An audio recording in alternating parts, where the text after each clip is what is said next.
Hey, are you looking to upgrade your key life areas and evolve to a higher level of existence? To practically harness personal growth and spirituality in a crazy, busy, imperfect world? Then you've come to the right place.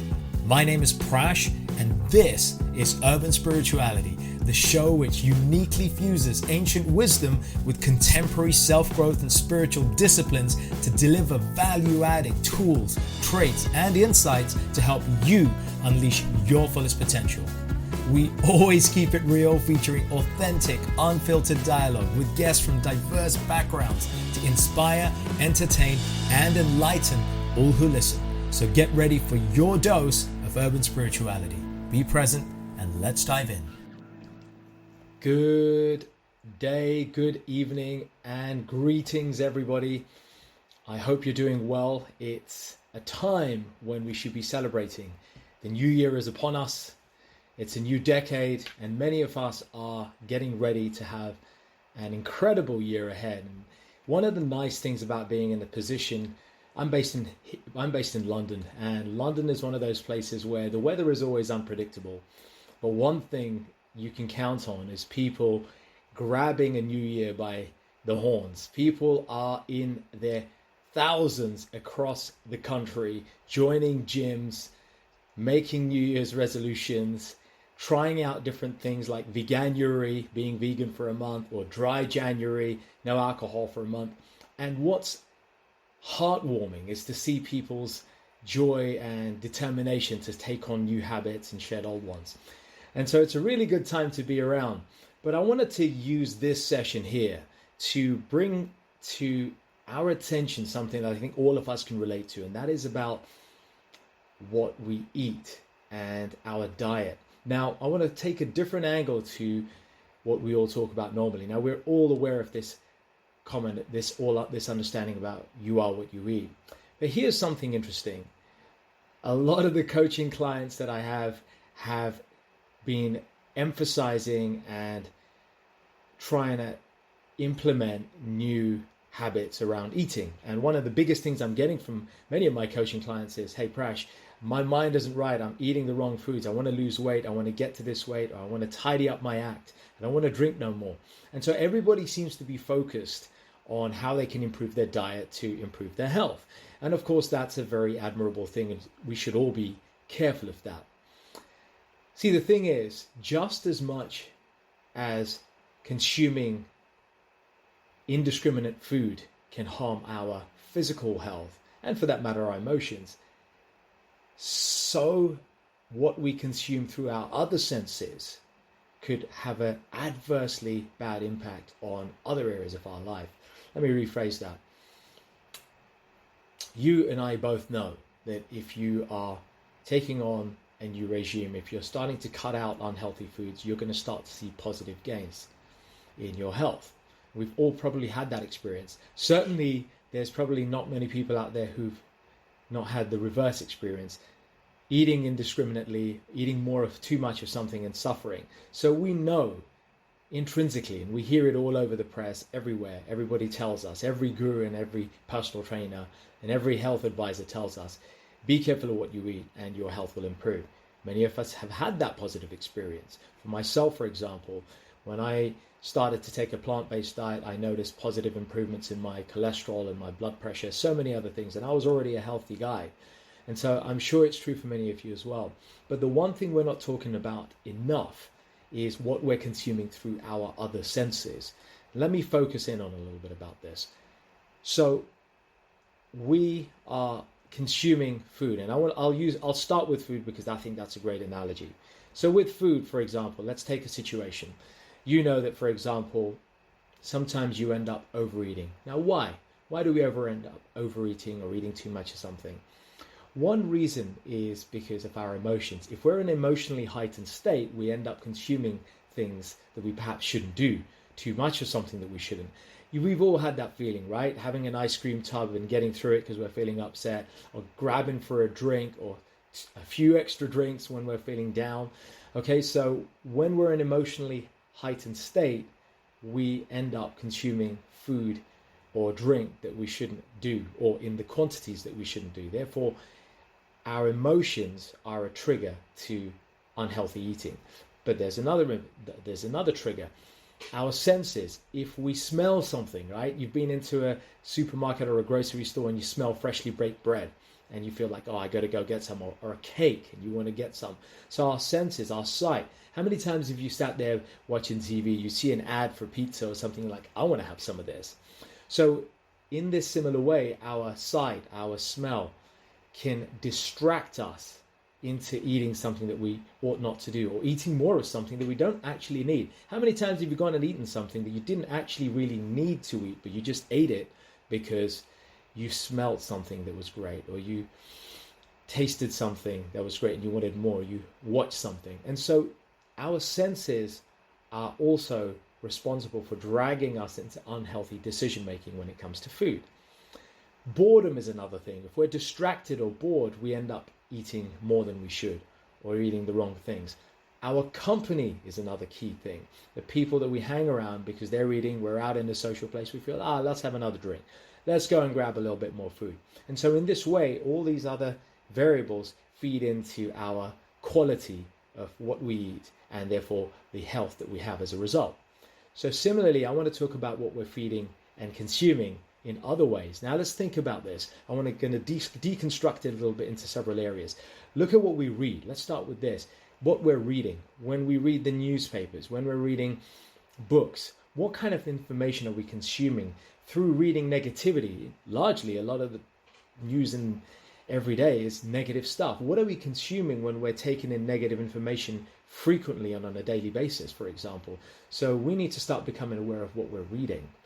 Then what about social media? What about what we're consuming through other media? Social media. How many times have you been onto social media and you look at some post from somebody or someone, whether it's LinkedIn, whether it's Facebook, Instagram, wherever it is, and you look at somebody and you feel a sense of inadequacy, that you're not capable because you're not doing what they're doing. You're not performing at the level that they're doing. You're not getting the results that somebody else is doing. And it starts to make you feel inadequate. Have you had that feeling? I know I have. I've seen people who are having great successes, and sometimes that green-eyed monster, right? Envy starts to creep in. You feel like, well, I should have that result. And you start to resent that person. These are emotions, negative emotions that are welling up when we're consuming media through our eyes, through our ears. We're watching or seeing somebody have successes or achieve something that we're not getting. And so inadequacy, envy, fear of missing out, right? FOMO, comparison, the disease of comparison. I have a phrase, comparison is the thief of joy. How many times do we end up comparing ourselves to people in our workplace or in our personal lives more than we ought to? And we start to see the negative in ourselves instead of actually admiring what they're doing and aspiring to be that way. We invariably end up taking the negative side of that and feeling inadequate, feeling resentful or regretful of why are we down here? Why are they up there? So a lot of this happens through social media. What about what we hear and watch on TV? Programs, movies, the movies that we watch, the documentaries that we watch. It's funny because I spoke to a few people who watch The Joker, and you may have seen it. It's won a ton of awards at the moment. Joaquin Phoenix's movie. I've got some people who said that they just came out feeling really disempowered and down because they felt the movie was so dark. Others have really enjoyed it. But the point is, movies or documentaries or TV programs can have a drastic effect on our emotional state, and it affects different people differently. So for me, for example, I used to watch EastEnders. Some of you who are in the UK will know EastEnders. I used to watch it religiously. It was like Dallas or Dynasty, but for the UK. And it's been going on for 2 decades. I swear to God, watching EastEnders made me depressed. Every time I watched an episode afterwards, I was feeling down. And I didn't even pick up on this until I started getting more and more emotionally aware that, wow, why am I feeling down? And I thought every Sunday after I watched 2 hours of EastEnders, I'm actually feeling down. There came a point when I recognized it and I decided I'm not going to watch it anymore. Instead, I started watching empowering programs. In fact, recently I watched a documentary on Netflix, Brené Brown. Some of you have heard of Brené Brown, Call to Courage. Fantastic documentary on Netflix. You watch something like that and you feel empowered. You feel inspired. You feel that you have new ideas and avenues to approach. And so it is with life. What is it that you're watching? What is it that you're consuming when you sit at home binge watching through Netflix And sure, of course, we watch stuff to switch off. We watch stuff to make us laugh. We watch stuff to take us out and distract us from our hectic lives. And there's nothing wrong with that. But to indiscriminately consume anything and everything without taking stock of how it might be affecting our emotional state, there's a problem. And I think this is true for all of us. So watching what we watch and see, movies and TV and media and programs, then there's consumption through workplace. Let's talk about what it's doing in the workplace. How many times have we fallen victim to gossip at the workplace? People talking about somebody else, people talking about us, and then we feel down about it, right? Somebody says something, so-and-so said that, your report wasn't that good. Or, Prash, he's not that good at presentations. Don't ask him to do presentations, or don't give up the day job. How many times have you heard people either directly or subtly say something, whether it was deliberate or otherwise, that starts to make you feel disempowered, starts to make you feel inadequate or incapable? This is a frequent and sadly too frequent occurrence in the workplace today. We all get this. I know I felt it for years in the corporate workplace, where people would say something, usually entirely innocently, but they would say something, it would come to our attention, and you feel like, wow, that's what they're saying about me, or I didn't hear that. Really, is that true? Some of it's gossip, some of it's politics. Now listen, we can't get away from politics, some degree or other. If we're working in a workplace, there is going to be some politics, but to not have any sort of boundaries to the level of politics that we're going to embrace or include, it starts to cause problems. People who are doing bon mot, making little snidey remarks, all of this starts to affect us in so many different ways. Let me give you an idea of all the sorts of negative impact this can have. I want to break it down again for you, because I think breaking down the sorts of impact that this sort of stuff has on our life starts to help us become aware and more cognizant and aware not to buy into this sort of stuff, and start to be more protective about what we consume. Let's start talking about negative health impacts. Purely just from we've talked about the physical impacts, right? Poor health, excess weight gain, poor health markers, diabetes, cholesterol, lots of physical manifestations of problems.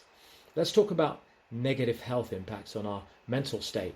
Depression. People start to fall into depressive states. People fall into anxiety, frequent bouts of anxiety because of what they're consuming, what they're hearing about themselves being said by others, whether it's in the workplace or in our families or in our social circles.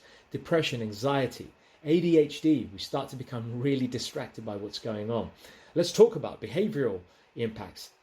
Constant thrill seeking. Have you had that situation where nothing feels satisfying? You never feel content with the position that you're in because you've consumed so much that's showing you that there's so much to gain. Now you're constantly seeking the next thrill. You're constantly feeling that where you are is not enough because somebody out there is doing better.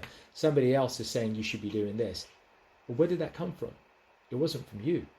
See, the programs that we run inside, and Bruce Lipton says this really fantastically. He says that we're running programs since young age, and then we keep building on these programs. Society injects us with these programs because we allow society to. We allow the media to do that. We consume without regulation and restriction, and therefore we are embedding these programs into our into our mind. They go consciously, and then they sink into our subconscious, and now we start to desire and hanker and lament for things that we probably don't need and that we probably wouldn't even make us happy, but now we're seeking them. And so when we're not getting them, what happens? We feel unfulfilled, discontent.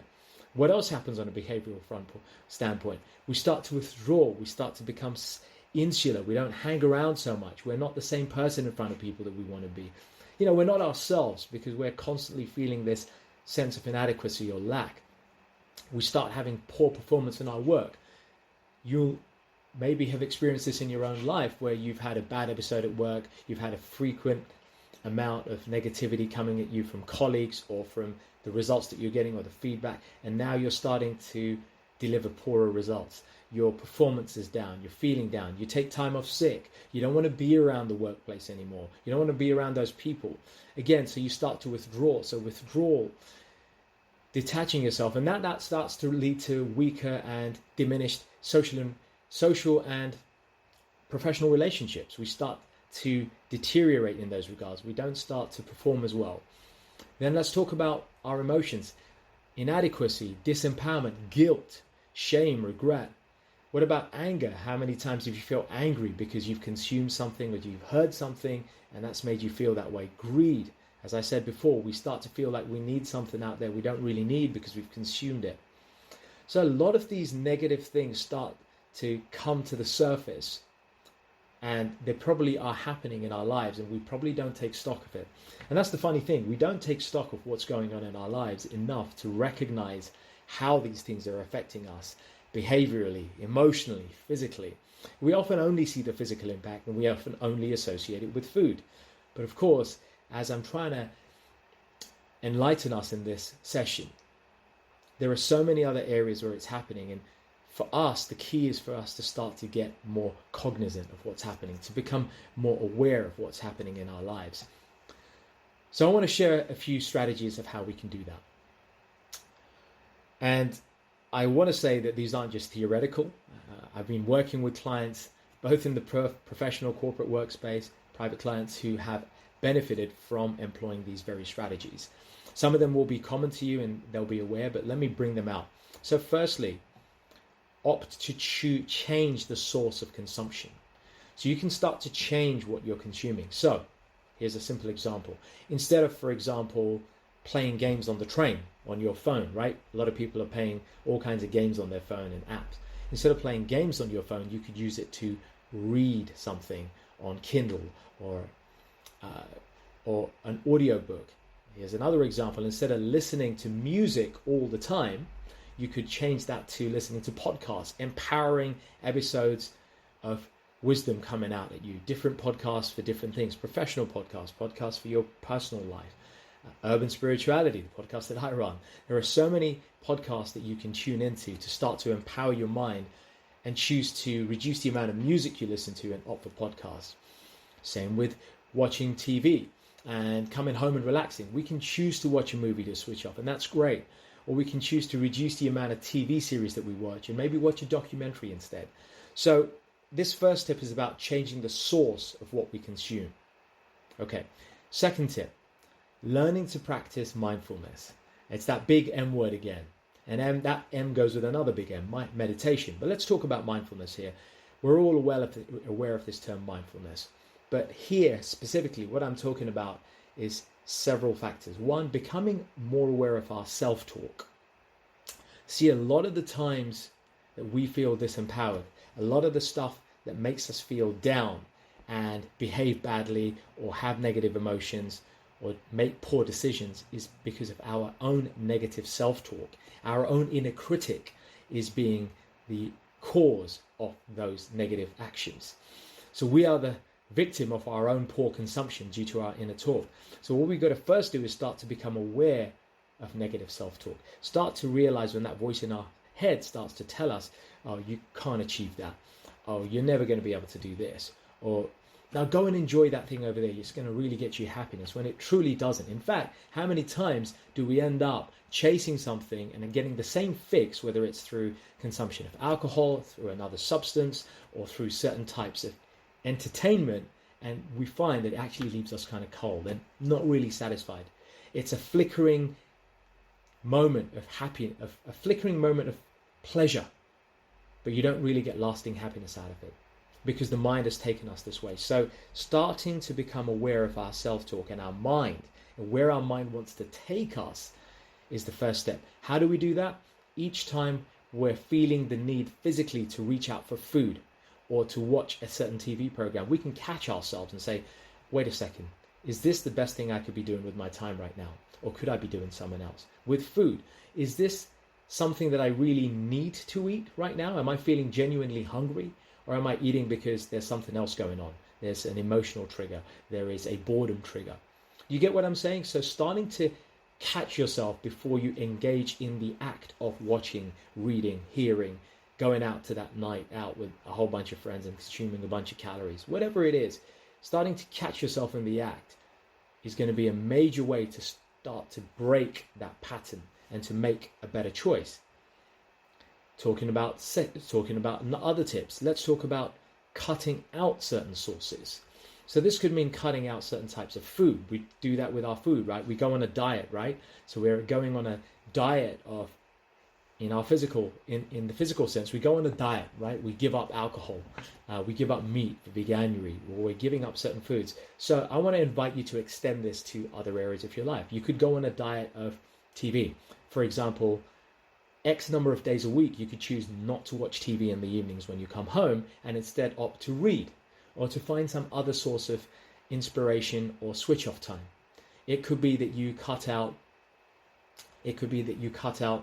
going to certain places where you know that you're going to get distracted, where you know you're going to spend a bunch of money and the results aren't that good. In other words, you get a little bit of a flicker, a little bit of a hit fix, your dopamine fix that you get by hanging out and consuming stuff at a certain place or in certain social settings, but really it's not giving you long-term happiness. So you could look at going on a diet and cutting those things out. Now, I'm not talking about cutting them out cold turkey.